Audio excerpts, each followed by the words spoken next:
Sa akin, oo, masama ang magbenta ng boto kasi para mo na ring pinagbili yung yung prinsipyo mo. Isa siyang sa akin napakasagrado ng boto kasi parang boses mo 'yan eh.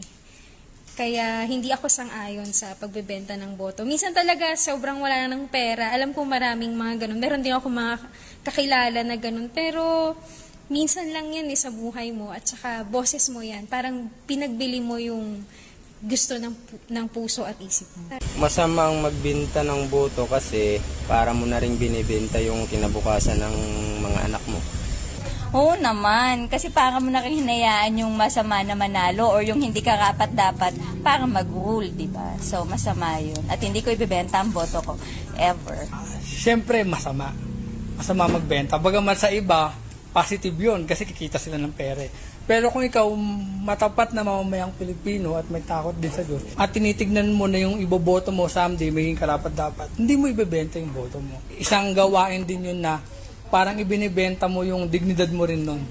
So masama kasi parang gumagawa ka ng paraan na maipwesto yung isang tao na kung talagang karapat-dapat siya at nakikita naman ng taong bayan, hindi mo na kailangang magbenta eh. Bako naman, syempre samayan para namang sinasabi mong wala kang pakialam, no? Kahit sino manalo basta bahala na, di ba? Pero parang pinapakita mo rin, di bali ng kung sino man manalo pero parang nagiging self-righteous ka nun. Parang gusto mo makinabang pero wala kang pakialam sa kahinat na ng Pilipinas o ng bansa.